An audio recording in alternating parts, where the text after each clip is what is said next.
Hi, Ali. Hi, good morning. Good morning. Thank you for being here with me on the show. I'm I'm so honored. Thank you for having me.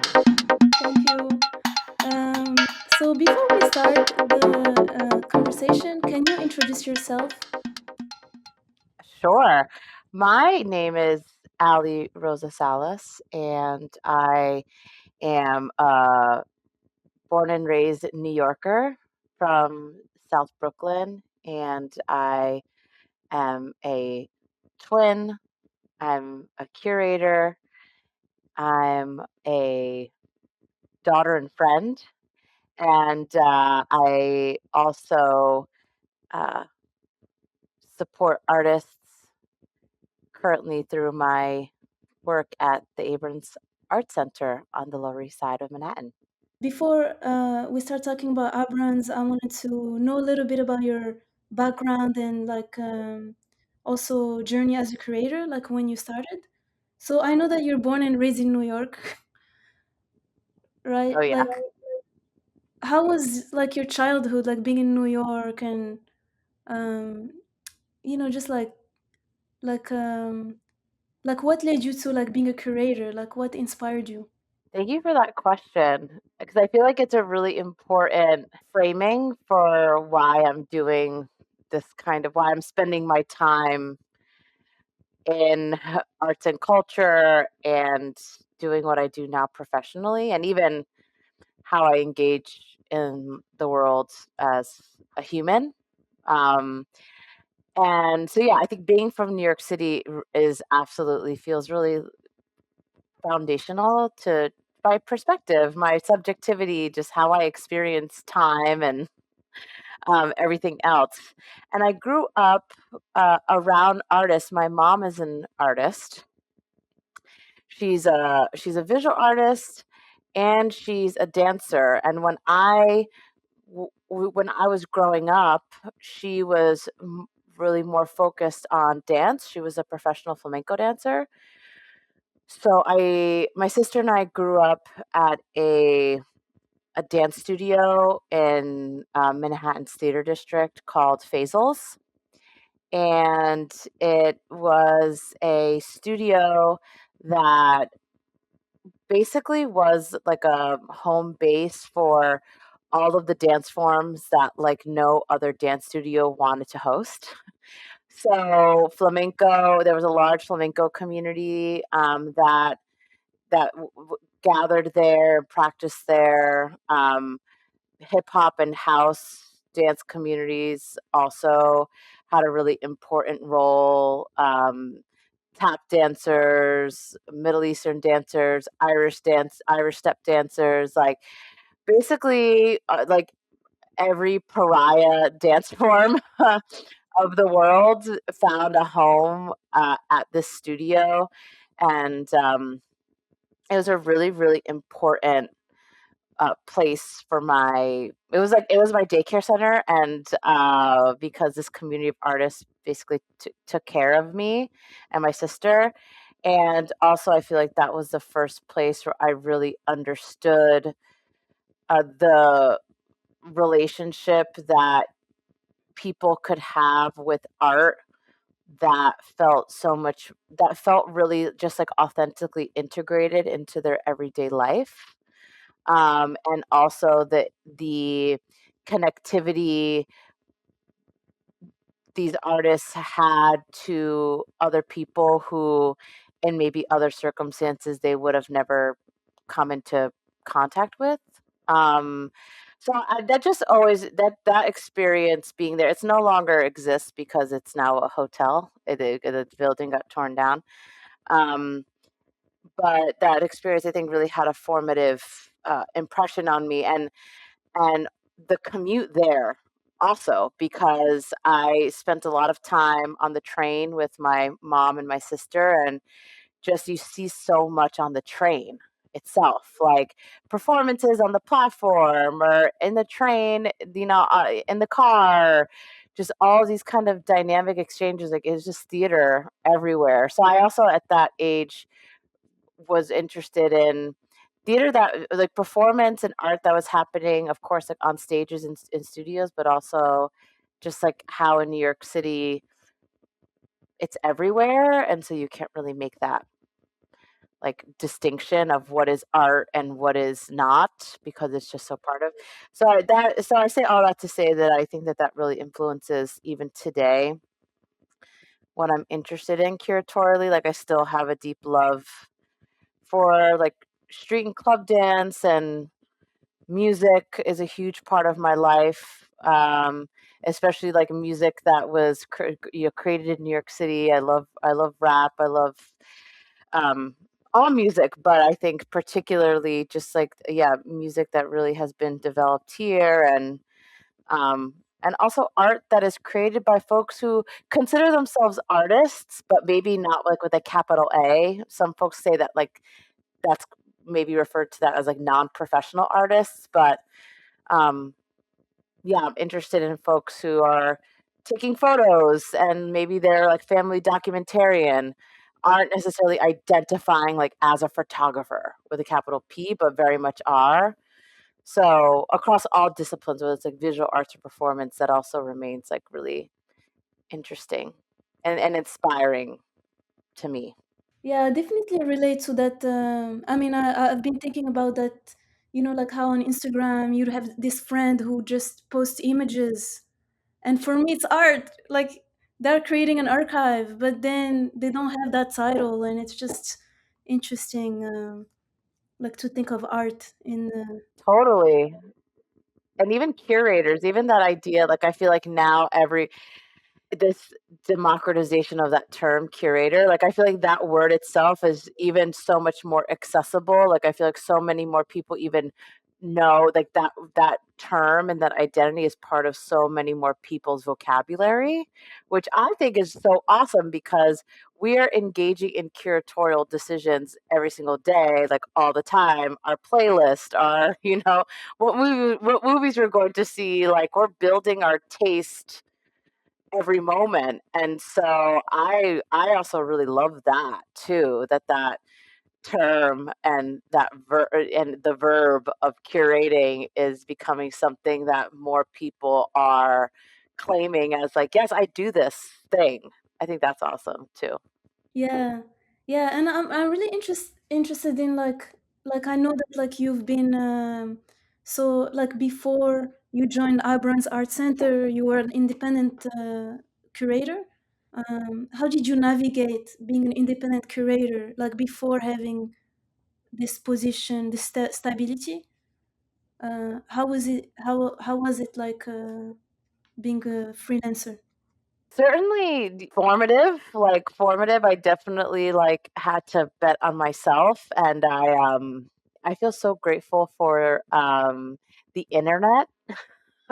The internet one, and I say that because I feel like I even before I went to university and got like my fancy curatorial master's degree, the internet and of course living in New York City, I'll say like those two factors were so key to my art historical education. So it was like I was able to teach myself a lot because of YouTube, because of going to the performing arts library, because of summer stage, because of museums being free. Like I was able to yeah, basically create a syllabus for myself as I guess beginning as like a middle schooler, following my interests in and curiosities and wanting to know more about hip hop and house and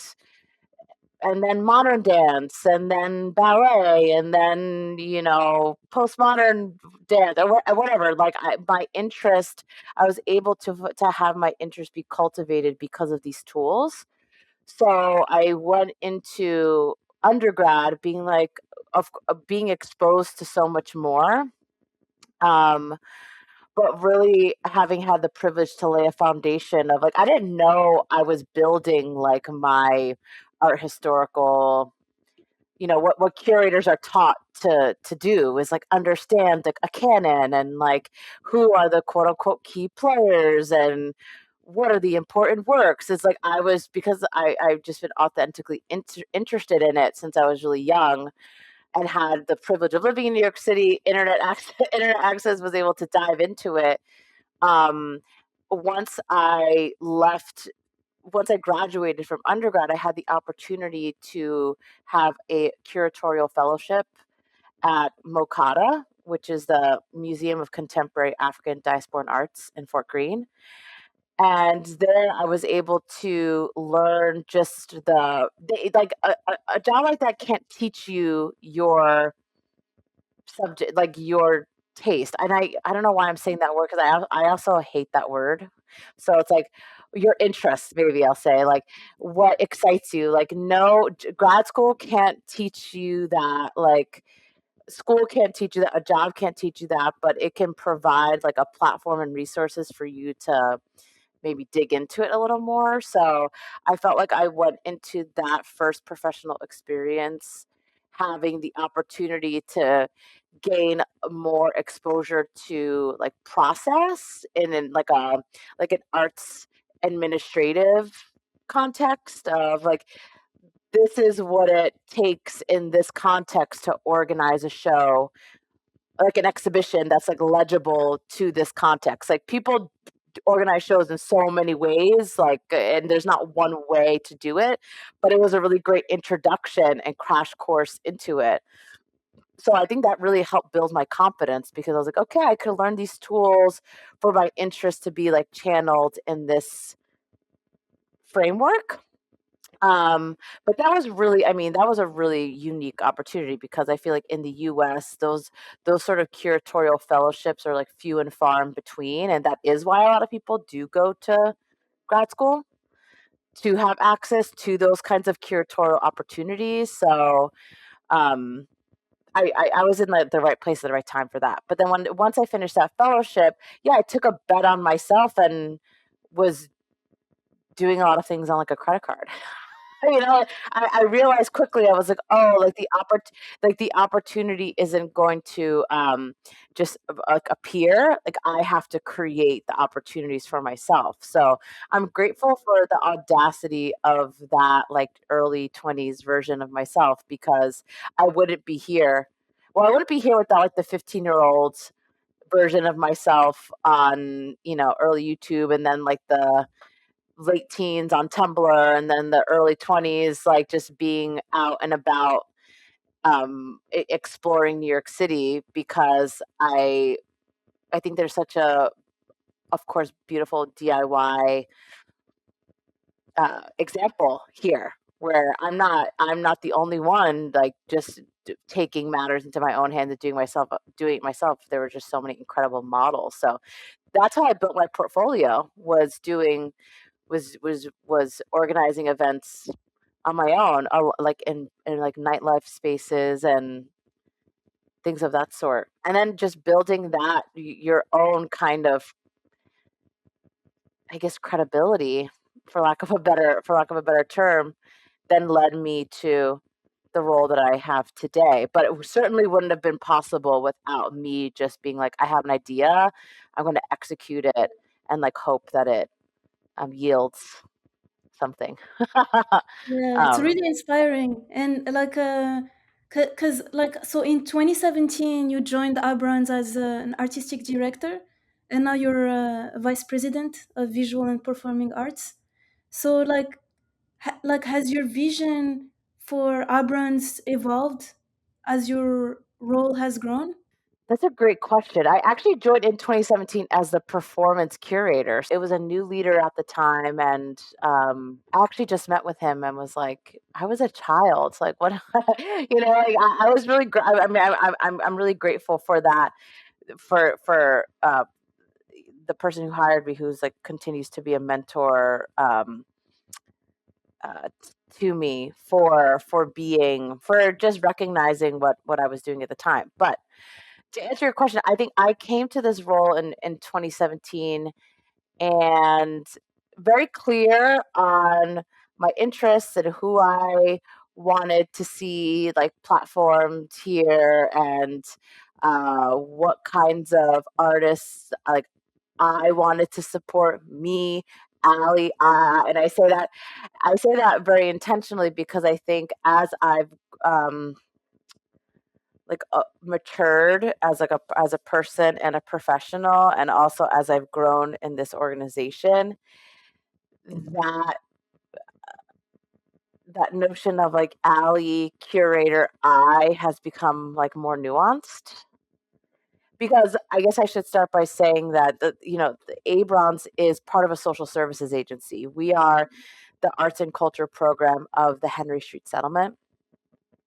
So that's very unique because we are the only cultural center in New York City that's part of a social services agency that, in addition to arts and culture, provides. We have like several transitional and supportive housing centers, and we have a daycare center, and we have a older adult center, and we do ESOL classes. So we exist in this broader tapestry of services and like a support system for New Yorkers that's existed on the Lower East Side for almost 200 years. So it's existed for a very, very long time.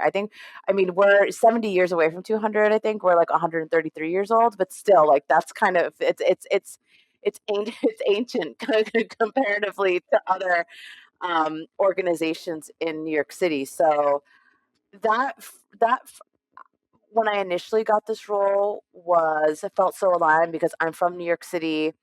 I'm inspired by the cultural ecosystems of this city. I'm like for all the reasons I've shared, being interested in art forms that are created from here and really celebrating life in cities. My approach to that, now that I have a different vantage point in the organization, has evolved because as a curator, your subjectivity is core to everything you do. Like, I think I always like to remind myself, or when I have the opportunity to like speak and meet with undergraduate students, that you go to a museum and you're like walking on the exhibition and it kind of feels like, who did this? Like, is it just, how did this land here? Who are the story? Every artwork, there was a feeling, there was an intention, there was uh, a memory association connected to why that work was chosen. Like, it sounds kind of so simplistic in a way, but it is like, I always like to remind myself, and again, when I speak in these courses, is like early formative experiences we have shape our taste, like what we think is important, what we think is valuable. So I grew up, for me, like flamenco and house dance, like very and hip hop, like rap music was very important to my family, to my upbringing. So it's really not like a surprise why, if you like look at Abron season, you'll see that we've done flamenco, we host a lot of like rap shows, we do it because it's connected to my subjectivity and what I and my value system as a person and how I connect to art based on like literally Ali as a human being. And so I say that to say, like, as I've gotten in this role, it's like, yes, that will never go away. Like, I think that as a curator, just like leaning into the fact that like you are a curator because you are you, and there's no one like you with your experience and your perspective. And that is the value that you have to share with the world. And hopefully folks resonate with it. But from an institutional standpoint, I'm also thinking about how, and from like a broader kind of programmatic context, it's like that's all well and good, right? Like I would love to see stuff that I genuinely want to see, me, Ali, curator, but also how is that connected to the ways in which community members are integrating and relating to Abrons as a space for them too? And how does that connect to I think the pressure that curators feel to like be new and innovate and do something no one else has done before, and like blow you out of the water and shock factor. I feel like early in my career in 2017, that's what I was leaning more into, is like never before seen. We're gonna do this thing. We're gonna disrupt, and like change and push through the canon. And I think my strategy now has evolved to actually wanting to lean more into elements of our curatorial framework that have a bit more consistency, like um, thinking about like festivals, like people know, like a dweller or like some festival that happens year after year, the same time of year. You know, you might not know who's on the lineup, but you've been before. You can look forward to it. Like for humans, that's actually very important to have that kind of ritual of experience. And so I've been integrating that more into our framework of how we program. Like we will now at Abrons, we will always do a talent show at the end of the year, because I also being responsive to our neighborhood, like folks, it's important for, if you want people to like see themselves as part of the space, you literally have to like provide a space for them to see themselves as part of the space. So we do like a neighborhood and citywide talent show. So that'll happen every year. We'll always do like a Lunar New Year event, because Manhattan's Chinatown is very important to us, and that's an important. So just like I guess that notion of like the evergreen as not being like a bore, and I think my younger self was like, who wants, like, that is like not disruptive enough, you know.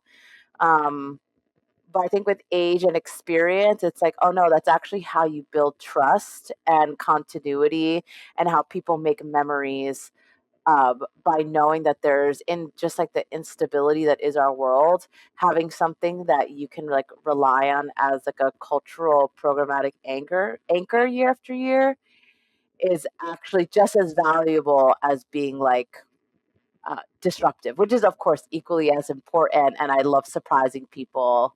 Um, but yeah, that was a long way of saying like, um, I certainly have grown up in this role. I feel like as a person, like I've matured in my approach to art and I guess life. Yeah. Yeah, like, I'm really curious. Like, is there like one project that you've curated that really stayed with you, or inspired you, impacted your career? At Abrons in particular, or just like in general? At Abrons. I think there have been so many amazing projects that we've had the opportunity to support. I was really grateful that we hosted Mike's first Young World here in 2019, I think, 2018, 2019. And because Mike is a really important artist to me. Um, and I remember my favorite thing actually is to curate the curators. I feel like the evolution of my role has been uh, more leaning into that, and I've always enjoyed that. I feel like if there's any like superpower or skill that I will be like acclaim, I'm like that one. I when I admire people, like how people um, yeah, are engaging with the world and like who they're interested in. So yeah, I approached Mike and was like, I want you to organize something here, because I would be so inspired, I'm sure, to be at a show that was informed by like who you're interested in. And so yeah, that experience, I think what it represented for the potential, the like just the need of like New Yorkers to have that kind of space to experience music that's like free and affordable, and just to see the art center transformed, that I think has changed like the DNA of us forever, in terms of like how audiences perceive us as like a resource and as like a place to look to. beyond like theater, dance, or in addition to theater, dance, and visual arts. So that meant a lot to me and continues to. His trajectory continues to be really important to me. We did an exhibition in the fall called the Lower East Side Yearbook, a Living Archive, and that was an exhibition that featured photographs by a Lower East Side documentary photographer, Destiny Mata, and 5 Lower East Side residents of public housing. And the exhibition was really about the photographer's relationship to home on the Lower East Side, but in particular to the architecture of public housing on the Lower East Side, because it's just, 25% of our rental stock in this neighborhood is public housing. It has a really important presence in the history and visual landscape of this neighborhood. So uh, I was privileged to be able to like showcase the work of quote unquote non-professional local photographers from their family albums, and also Destiny as a professional photographer. And it was really, really important to and impactful, not only for the photographers to see these images like blown up and existing in the context of the art center, um,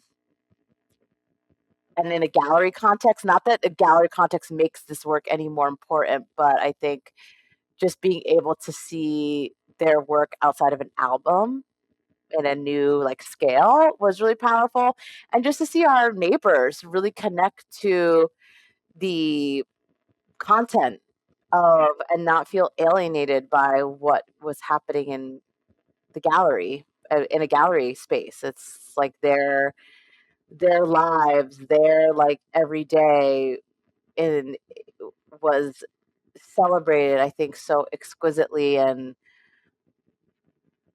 yeah, meant a lot. I think to me, again, it was one of those programs I think changes the DNA of, you have these like moments where I feel like, oh yeah, like the potential of what like a cultural center can do in a neighborhood feels like it came together in this moment. Like similar to Young World, I'm like it came together in this moment, and like it's like chasing that um high, for lack of a better term. Is like, oh, I always think like that is a when those moments happen, it's like, okay, we're like in flow, we're in flow here. Everything is aligning, the curatorial tensions, the use of the space, its connectivity to the neighborhood. That's like success as defined, by me at least. So yeah, those come up as two that feel really important to me. Yeah. Yeah, it really makes me think of like as like being a curator is like an art because it has the same like steps as like creating a piece or and you have that high coming when um, the piece is coming to life and it's really interesting to hear you talk about your experience. Um, It is. It really is.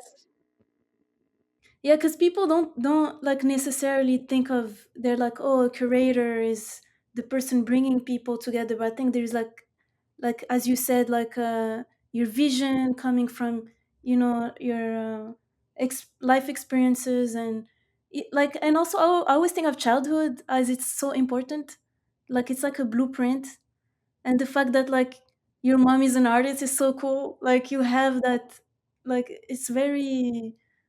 Um, I don't know. It's very yeah. It's very cool. Thank you. But to go back to Abrons, like I remember. So at Abrons you have residencies and you have like classes and exhibitions that you organize and performances. So like for someone who doesn't know Abrons, like what would you tell them? That's my elevator pitch. And we just got a new elevator in our building. We just finished the construction. So I did right before this our call, I just rode the elevator. I just rode the elevator. I was like, ah. yeah, so like so many years later, it's exciting. It's an exciting morning here. But what the Art Center does, we are the cultural program of the Henry Street Settlement, a social services agency that's existed on the Lower East Side for over 130 years. And our mandate, for lack of a better term, is to um, provide arts and culture as a public good for New Yorkers. And when I we do that, and when I say public good, I mean like that it's a resource that should be freely and accessibly shared, just like uh, housing, just like access to education and so forth. So we exist in a framework where we're thinking about arts and culture as a vital human need. And so we do that in three ways. We do that through our programming and residencies. So we have a season of visual and performing arts that we host in our four theaters and gallery spaces. And then we have residency programs for early career professional artists working in New York City in performance and visual art. And they are able to develop their work at the art center and then present that work as part of our season. So that's like one stream of support, one leg of the table. The other leg is arts education. So we have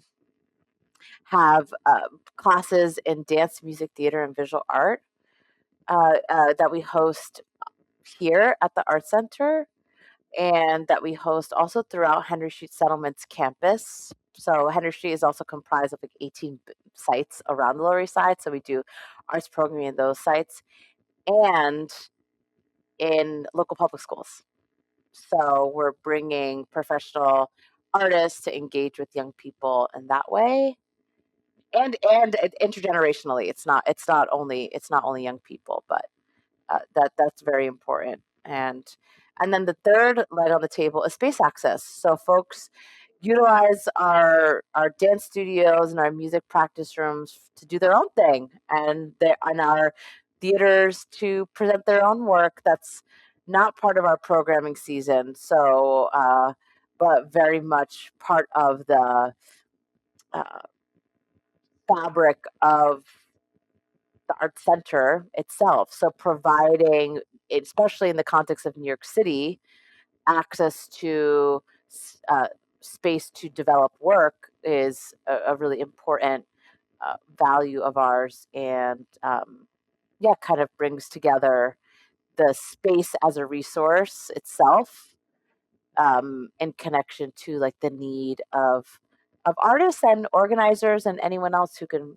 make use of it. So yeah, that's us. I saw this post like you're offering the space for organizers. Like if anyone wants to organize a music show, it's really interesting to like see how Abrons is opening up, yeah, real estate in a way. Because like when you think of New York, it's just impossible to find space to organize anything. And um, I'll definitely include it in the description so people can yeah, check it out.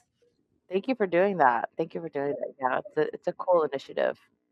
Do you have any advice for like aspiring curators or artists? I think my advice.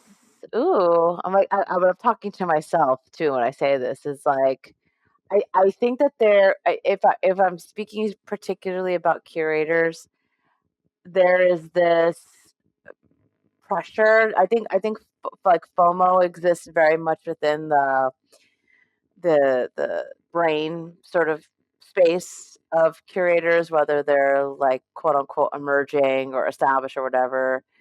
Like, oh, I should have been there. Oh my god, I didn't be there. Oh, that's a hot day. Gotta go check it out. Like, oh, and I feel grateful for my younger self for really leaning into that.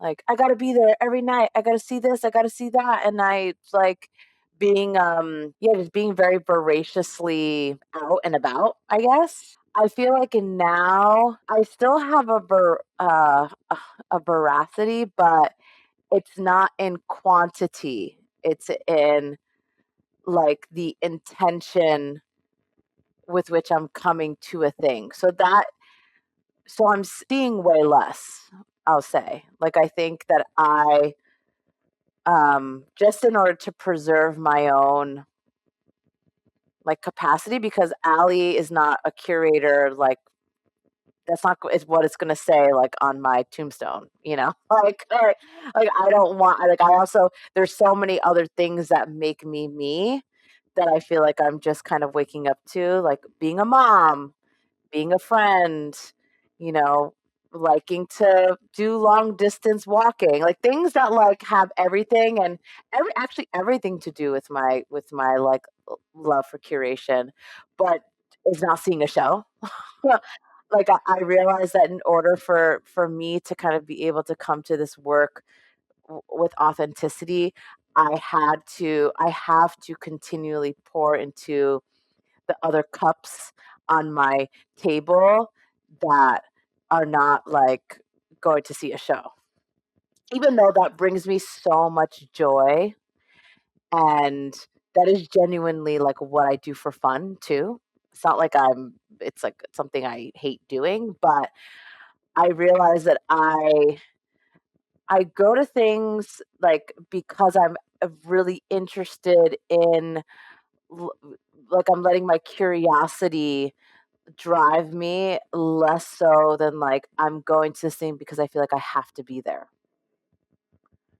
And just like seeing where it evolves, like I like really love hula and I love traveling the world, seeing like going to hula competitions or seeing like I don't know, just like exploring Irish step dance. Like I love that. Or I say all of that to say that like I feel like I have less of this like professionalized agenda of like I have to see this because this person is going to be there, and if I didn't see it I have nothing to contribute to like the discourse, and like if I missed it I'm a loser. Because I honestly think if you were to like cut open a curator's brain, that is definitely like that is like the toxic trait that I'm not that is just like we all have an element of. So yeah, I think just as I've gotten older and gotten to know myself better, it's like I'm gonna go to the thing that I wanna go to. Like, I don't really and I trust